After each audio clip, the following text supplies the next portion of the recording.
staying in Edmonton, or staying in Alberta, that is, going down to Calgary. Yeah. There's some things that you perceive that are needs for Calgary. We talked about, seems like secondary scoring was absent for the beginning of the season.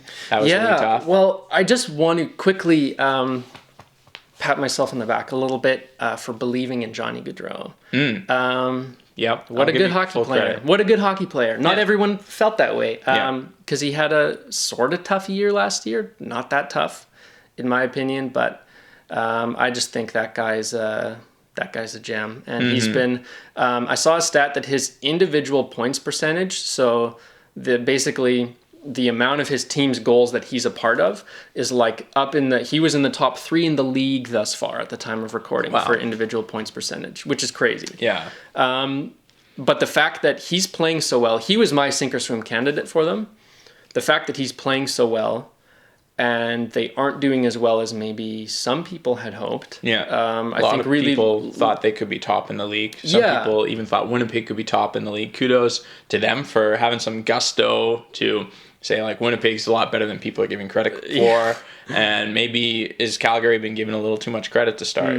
I don't know. Maybe, but I think that the fact that Gaudreau is playing so well, and even Monahan's doing well too. Yeah. But it still feels like they're not doing quite what they could be, lends a lot of credence to your take on sort of their sink or swim candidate, and like you were saying, their lack of secondary scoring. So do you see any, if you look around with your matchmaking lens on, is there anything you see for them? Right. Well, I think I have a few different thoughts. Well, and the first one is the fact that I believe that if there was any player that was made available, and it could be likely to be made available this year, it could be Connor Garland of the Arizona Coyotes. Now, he might not be a household name, but he is one heck of a player. So good. Yeah.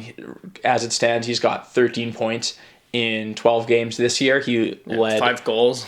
Yeah, exactly. And this on a team that's historically anemic for producing offense. And so I think that he I think led the team in scoring last year, even though you have Taylor Hall, you have what's that kid's name who's Keller. Keller is really good. And he had 22 goals in like 68 games. Yeah. Or 23 goals, but on pace for almost a 30-goal season. Yeah. He's a big kid. He plays the right wing. He's strong. He doesn't have a lot of weaknesses in this game. He can generate his own chances as well, which is something that we see when players go to different teams. All of a sudden, their ability to generate their own chances can be diminished, or it's exposed where maybe they were actually a beneficiary of another person's play. So you were kind of alluding to that with Dadonov, for example, and that has looked true for some of that season. But yeah, so I think Connor Garland should be the best thing on the market. But right now, Arizona's in the 4 hole. I know that they need picks. They've lost a lot of picks this year due to management and I guess cheating on the draft analysis of prospects and stuff. So I know that they need picks, but they're in the 4 hole right now in the West, and I think they've got all the reason to be in the hunt this year, and it could be even in one of the states that's allowed to have fans in the stands. So if they make come playoff time and there's no bubble, let's say, and they can have home games in the United States, which I think they'll really push for revenue wise, I think Arizona's going to try and stay in the hunt. So it's likely he's not available. And even for when we were discussing Edmonton earlier, I thought Chalmerson would be a great candidate, but he's not going to waive his no move. He's made that clear. He's going to make that decision at the end of the year, even though he's an expiring player. So I like him the best, but in all likelihood, if he's not available, or I'm suspecting he's not available, I'm looking at circling back actually to rumors of Taylor Hall being a Flame. Yeah. Now, we've maybe heard some of this in the past, but Buffalo has not gotten better in the standings. I'm not saying they're mathematically eliminated whatsoever, but the more that you lose, the quicker that you're going to be out of it. And I think that it could benefit Buffalo to recoup some assets by looking at moving a guy like Taylor Hall, which they essentially got for free. They didn't trade any assets for him. And if they can move Taylor Hall to Calgary, and I think that all those guys that you're hoping for secondary scoring from, they get put in a role like, I'm not saying this is the same caliber, but remember the HBK line with Hagelin, Bonino, Kessel. Exactly. When the Penguins won their most recent cup, or was that 2 cups ago? They were back-to-back. Oh, okay, right. There you go. Yeah. Lines like that where you are just putting players who have got talent in an even better role to succeed on the third line, where you have Taylor Hall in your first, second line, however you want to do it. You have another power play threat, and I think you can just roll your lines out a little bit smoother that way. So I think that would be a great thing to look for. Now, again, the money matters is what it's all about. So if I was looking at how do we get Taylor Hall, then, I mean, we've heard of Sam Bennett. He's made a trade request. He's looked better because he's been showcased in more of a top role.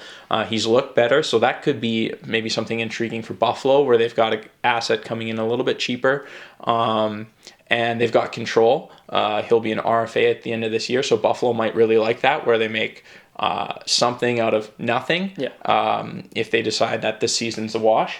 And so I would say Sam Bennett maybe combined with Derek Ryan just for cap. I know Derek Ryan's played well, and he's very decent for the Flames' depth, but just the money has to work some way, right? So then Taylor Hall's contract can be retained in some order, and paying those 2 players for an upgrade, a former Hart winner in Taylor Hall, I think is a really, really good deal. You're probably going to have to add something, perhaps a conditional first. I think you need to add a fair bit, in my opinion. But yeah, some people might make the argument Sam Bennett's RFA and Taylor Hall is going to be UFA, and if he's quarantined for 14 days, right? Like, what does that do to his value? I think it's a conditional first where they can maybe choose to give up this year's first or next year's first. And also, like, we haven't mentioned this at all, but if the draft is pushed back, where we have 2 drafts in the summer of 2022, can you still trade the 2021 draft picks in the year 2022? That is a whack thought. That'd be wild. Yeah, we could maybe break that down in another video, but like, that'd be crazy. Right? I've never thought of that. Could Calgary have the option of which first, according to how the standings, because they're in a really tight division this year. So I think Taylor Hall as a Flame would look good, maybe sacrilegious to some other Albertan residents, but I think that's the move. That's the way to go. Well, I think those rumors were more than just rumors. I think there's been some real effort made by Calgary in the past to get him, and it's like they've been eyeing each other up from across the room for so long. And I think now is very the perfect Valentine's time. Theme. Eyeing each other up at the dance. Exactly. And now is like, if there was ever a time to bring in Taylor Hall, now you know he's exactly what you need. They'll complete each other, and it's just the time to make it happen. And I think if it does, it goes well enough that he strongly looks at re-signing there. Yeah. Because if it's a fit, what better thing could he want, right? Exactly.